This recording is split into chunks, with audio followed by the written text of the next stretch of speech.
On continue, on passe à la deuxième partie. Question 1a. En utilisant le graphique, justifie que f est strictement croissante sur R. Dans le repère, on a la courbe de f'.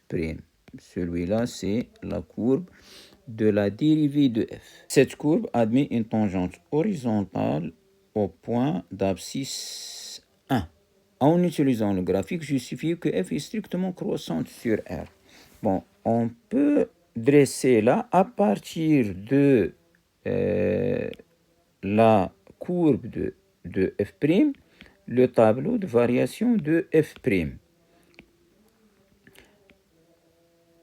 X, f' de x, moins l'infini, plus l'infini, 1. Bon, décroissante, f de 1, c'est 1 moins 1 sur E, puis croissante. Du tableau de variation, on a, quel que soit x appartenant à R, f' de x, il est supérieur ou égal à 1 moins 1 sur E. 1 moins 1 sur E, que c'est quelque chose de positif strictement. E est supérieur à 1, implique 1 sur E, inférieur à 1, implique 1 moins 1 sur E va être supérieur à 0. Bon, donc, puisque quel que soit x appartenant à R, f' de x est supérieur strictement à 0, donc f est strictement croissante sur R. B. Dresser le tableau de variation de f. X, f' de x, f de x, moins l'infini, plus l'infini, f' est strictement positif, la fonction f est strictement croissante. On a trouvé que la limite en moins l'infini de f de x, la limite en moins l'infini de f de x, est-ce qu'on ne l'a pas cherché? On l'a cherché, c'est moins l'infini. Et la limite plus l'infini, c'est plus l'infini. Moins l'infini plus l'infini. La question C. Montrer que l'équation f de x égale 0 admet dans R une solution unique alpha. F continue sur R, strictement croissante sur moins l'infini plus l'infini.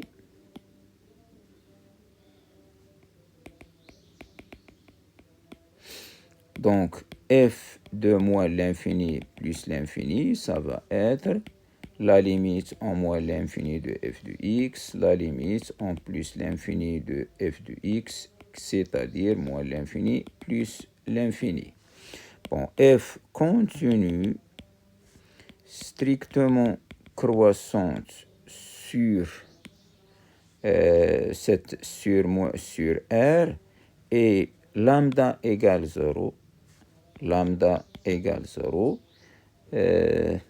appartient à f de moins l'infini plus l'infini. Donc, l'équation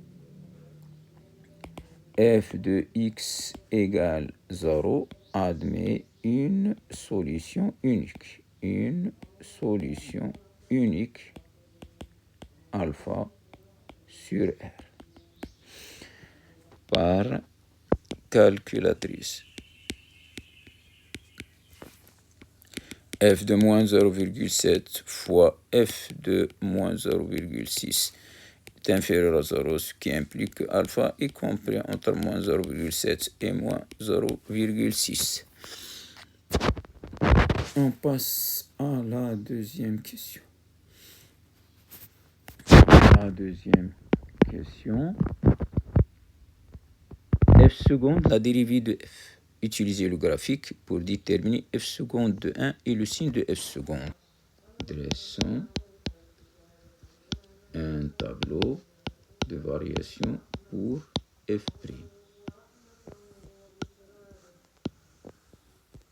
commence par f' de x. F', il est décroissant, puis croissant. Ici, c'est moins l'infini, plus l'infini, 1. Ici, c'est 1 moins 1 sur e. Donc, f seconde, puisque f' est décroissant, f seconde va être négatif. Il s'annule en 1. Ici, ça va devenir positif. Donc, f seconde de 1 est nul. F seconde est négative sur moins l'infini 1 et positive sur 1 plus l'infini.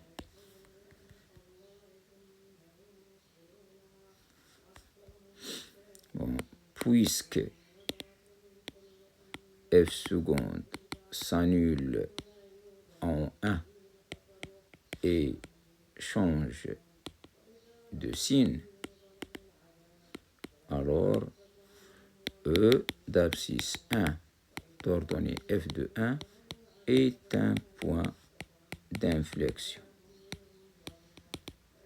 pour CF. Voilà.